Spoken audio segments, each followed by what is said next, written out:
sort of security system for Pakistan, but that would make much sense. No, hang on. تھوڑا سا let me clarify. ہم کسی کی grade کا fund کوئی بھی فنڈ نہیں کرتا, کوئی ہمیں ڈونیشن نہیں دیتا, کوئی چیریٹی نہیں دیتا. We are hardcore blunt consultants. جس طرح ہم ٹی وی پہ آ کے جو سخت بات کرتے ہیں وہی سخت بات ہم لکھ کے دیتے ہیں, کسی کو پسند آئے یا نہ پسند آئے. And they pay with the fee. And we charge the. لیکن 2007 کے بعد کیونکہ گورنمنٹ اور آرمی الگ الگ ہوئی, تو اس کے بعد سے ہمارا تصادم ہو گیا ہے. یعنی حکومت پاکستان کی So Pervez Musharraf کی جو گورنمنٹ تھی, they were taking advice from you as a think tank. As a think tank. Shah صاحب, کبھی آپ کو ایسا نہیں لگتا کہ this would be a very weak thing for Pakistan Army that they are taking advisory from a private concern? ایسی بات نہیں. یہ پوری دنیا میں جو پروفیشنل ایکسپرٹس اگر آپ دیکھیے آج بھی پوری دنیا میں جو فائنسٹ ڈیفینس سیکورٹی اینالسٹ ہیں وہ جرنلسٹ نہیں, they are the people who have done their studies in international relations, defense and security studies, diplomatic studies, national security advisor. دنیا میں کہیں دیکھ لیجیے آپ, فوجی نہیں ہوتا. Most of the ISI was there, most of the MI was there, most of Pakistanis were there. I have been there myself. But this doesn't make sense. دیکھیے اگر آرمی کنسلٹنسی پے کر کے لے رہی ہے سیکورٹی انالیسس, دیکھیے it happens all over the world, اس میں کوئی غیر معمولی بات نہیں. اور انڈیپینڈنٹ تھنک ٹینکس پاکستان میں ہیں. پاکستان میں انسٹیٹیوٹ آف اسٹریٹجک اسٹڈیز ہے, ریجنل اسٹڈیز ہے, پالیسی اسٹڈی انسٹیٹیوٹ سے, اور وہ کوئی بھی فوج کا نہیں ہے, سارے پرائیویٹ ہیں یا they are funded by foreign office اور سمتھنگ. پھر ریلیجن کی طرف کیسے براس ٹیک ٹرن ہو گیا؟ نہیں, براس ٹیکس از ہمیشہ سے ریلیجن کی طرف ہے. Religion in which context, religion as our ideology, Islam as our ideology.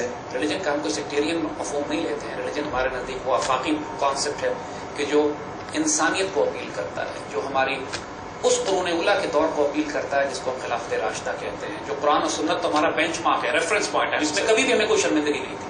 دوسری ہماری ڈائمینشن جس کو ہم بڑا اسٹرانگلی براس ٹیکس میں پروموٹ کرتے ہیں, that is the ideology of Pakistan. Because we believe very strongly کہ قومیں آئیڈیالوجی پہ بنتی ہیں, ملٹری, اکنامک اور سوشل پالیسیز پہ نہیں بنتی. اگر نظریات نہ ہو, روحانیت نہ ہو, اسپرچولیٹی نہ ہو, اگر اس کے اندر وہ بلیف سسٹم نہ ہو. ہمارے بزرگوں نے, علامہ اقبال نے کوئی سیاسی, اکنامک, ملٹری پالیسی تو نہیں بنائی تھی, انہوں نے تو بلیف سسٹم دیا تھا, فیتھ دیا تھا, you can do it, nothing is impossible, you can get it done. جس آئیڈیالوجی پہ تعمیر کی تھی پاکستان کی, اس آئیڈیالوجی کو ریوائیو کرنا was part of our national security strategy. کیونکہ ہم بنے تھنک ٹینک ہی اس لیے بنے تھے کہ پاکستان کے ہر ایکسس پہ دفاع کریں گے. فوج کہتی ہے نا اپنے آپ کو کہ ہم پاکستان کی جغرافیائی اور نظریاتی سرحدوں کے باہر. لیکن اس بات پہ شاہ صاحب بازر چاہتا ہوں کو میں تکلب کروں, یہ جو سارا جیو پولیٹیکل انالیسس ہے, دس از دیر آن دا ویب سائٹ. جس طرح کہ اگر آپ پروٹوکال کی سائٹ دیکھیں تو یہ پروٹوکال کے 56 پروٹوکالز ہیں. اس کی مثال ایسی, اور اس کی ایکسپلینیشن مور دین 3600 پیجز کی ہے.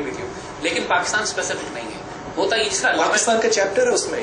جس طرح پاکستان کے بارے میں میں آپ کو عرض کروں کہ جس طرح پاکستان کے بارے میں یا اسلام کے بارے میں کہا جاتا ہے کہ علامہ اقبال نے جو انٹرپریٹیشن کی ہے وہ جدید دور کے مسلمان کو سمجھانے کے لیے قرآن کی خوبصورت ترین کامنٹری ہے. ڈاکٹر اشار احمد صاحب اسی لیے مسلسل اقبال کو کوٹ کرتے تھے, in his opinion also کہ Iqbal is the finest commentary for the modern times and we also believe the same. تو پروٹوکالز میں یہ نہیں لکھا ہوا ہے فار ایگزامپل کہ پاکستان کی افغان پالیسی کیا ہونی چاہیے, یا پاکستان کے خلاف جو 4th جنریشن وار ہے, جو میڈیا انفارمیشن وار ہے, یا پانی روکا جا رہا ہے, یا انسرجنٹ گروپس کو, تحریک طالبان کو سپورٹ کیا جا رہا ہے, ان کے خلاف کیا ملٹری اسٹریٹجی ہونی چاہیے. ہم اسٹریٹجک, ٹیکٹیکل, آپریشنل تینوں لیولس کے اوپر ہم پالیسیز. انہوں نے اپنی پالیسی تو بلڈ کر دی, 2050 تک کا کیا کرنا ہے. ہم نے ان کی پالیسیز کو پڑھ کر, سمجھ کر, اس کو اینالائز کر کے, اس کی اسسمنٹس بنا کے, اپنی اسٹرینتھ اور ویکنیسز دیکھ کے رسپانس بلڈ کیا. And this is what we do. اور جب ہم یہ باتیں دیکھیے, جو 2.5 سال ہمارا براس ٹیکس ٹیلی ویژن پروگرام چلا ہے 2007 سے لے کر آج تک, ابھی تقریباً کچھ عرصہ پہلے امریکن نے بند کروایا ہے یہ 2.5 سال یہ جو پروگرام چلا ہے, اس میں one of the highest rating programme Pakistani media کی ہسٹری میں اتنا ہائیسٹ ریٹنگ پروگرام نہیں گیا جیو پولیٹیکل انالیسس کا. ریٹنگ کی بات نہ کریں شاہ صاحب, یہ اتنی اچھی بات نہیں ہے جتنی اقبال کی اچھی بات ہے. Rating can be manoeuvred. لیکن اس لحاظ سے دیکھیے یہ فیکٹ اپنی جگہ پہ ہے کہ پچھلے کئی سال میں پاکستانی میڈیا کا کوئی پروگرام ہزاروں کی تعداد میں فروخت نہیں ہوا ہے. News one has sold almost 100,000 copies of this. ہر اگریسو پروگرام چلتا ہے, اس کی ریٹنگ ہوتی ہے. اور اس کو شاہ صاحب یوں آئیے کہ جو مشن ہے, پرپز ہے براس ٹیک کا یا آپ کا, what is that, what you want to achieve? دیکھیے اگر آپ ایک ورڈ میں چاہتے ہیں, دیٹ از تکمیل Pakistan, completion of Pakistan unfinished history. We were created for a role. Pakistan کو ایک مقصد کے لیے بنایا گیا تھا. ہم یہ پاکستان اس لیے نہیں بنے تھے کہ یہاں پر یہ کرپٹ انگریزوں کا بنایا ہوا اکنامک سوشل اور پولیٹیکل سسٹم چلتا رہے. ہم نے پاکستان کو اقبال نے بھی اور ہمارے بزرگوں نے بھی پاکستان کو جب قرارداد مقاصد 1949 میں پاس کی تھی جس کی بنیاد. شاہ صاحب, shouldn't you be in politics for this? I am in politics when I'm influencing the national politics, when I'm creating opinion in this country, جب ہماری بات سن کر آرمی نیشنل سیکورٹی پالیسی تبدیل کر رہی ہے اور نوجوانوں میں امید بڑھ رہی ہے, حوصلہ بڑھ رہا ہے. یہ بہت بڑی بات ہے, اللہ کا فضل ہے. کیانی صاحب آپ کی بات کے اوپر اپنی نیشنل پالیسی اگر بلڈ کریں گے تو کیانی صاحب کی انٹیلیجنس بڑی چیلنج ہو جائے گی. نہیں, ایسی بات نہیں ہے. ہم کیانی صاحب کی بات نہیں کر رہے, ہم ایک انسٹیٹیوشن کی بات کر رہے ہیں. Army as an institution, army as an institution, Pakistan foreign office as an institution, Pakistan کے نوجوان as an institution, as a generation.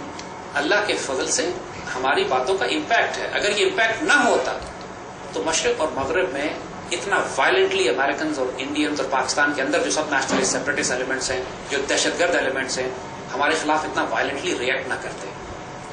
I am constantly under threat as a human being. Would you go for Khilafat movement? We are working for Khilafat movement. Same as Dr. Isra? Identical. Yes.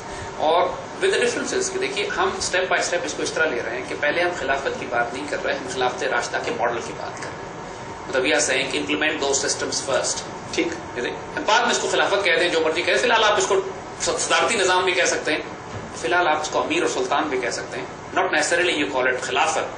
Iran کی مثال آپ کو دیتے ہیں. ایران میں ایک democracy ہے, free elections ہوتے ہیں, کوئی سیاسی جماعت نہیں ہے وہاں پہ. You select your leader through an open will of people, but you select them from the finest of the finest, not from the corrupt of the corrupt. اور کوئی سیاسی جماعت بھی نہیں ہے. تو ایرانی ماڈل بھی تو لیا جا سکتا ہے. وہاں پہ لٹریسی ریٹ بھی بہت زیادہ ہے, 96% لٹریسی ریٹ ہے. اس کا سولوشن ہے نا, سولوشن یہ چاہے 100% لٹریسی ریٹ ہو ملک میں, لیکن دا پوائنٹ ہے جب آپ لوگوں کو چوائس ہی محدود دیتے ہیں تو پھر اچھا ہی آدمی آئے گا. The point is you give them garbage in garbage out. وہ جو کمپیوٹر کا ایک سمپل سسٹم ہے, you give them option to choose from these political parties which are corrupt. Shah صاحب, ان لوگوں نے ہی یہ ساری پارلیمنٹ جو کرپٹ بیٹھی ہے انہی میں سے نہیں چوز کیا نا. ایگزیکٹلی, اسی لیے کہ آپ نے آپشن ان کو یہ دیا تھا. یہاں پہ تھوڑا سا سختی چاہیے ہوتی ہے. دا پوائنٹ از کہ دیٹ از وائی.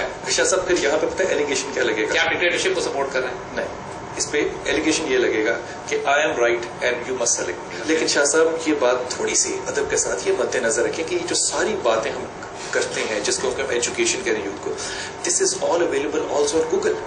یس, لیکن دیکھیے گوگل کا پیپل ایکسیس اٹ. بات یہ ہے اگر آپ قرآن پاک کو دیکھیے نا, ہم یہاں پہ صرف ایک ڈفرنس لے کر آ رہے ہیں کہ یہاں پہ اس گوگل کو ہم نے ایک لیڈرشپ بھی دی. دیکھیے قرآن پاک جو ایک لیڈرشپ کے فنڈامنٹل کرائٹیریا دیتا ہے, اس میں وہ یعلم الکتاب والحکمہ ویزکیہم کی بات بھی کرتا ہے. تزکیہ, پیوریفیکیشن. انسان کی فطرت ہے کہ اس کو ایک اپنے سامنے کھڑا ہوا کوئی رول ماڈل چاہیے جس کو دیکھ کر وہ کہے کہ یار if he can do it, I can do it. If he can speak the truth, I can speak the truth. If he is not scared, I am not scared.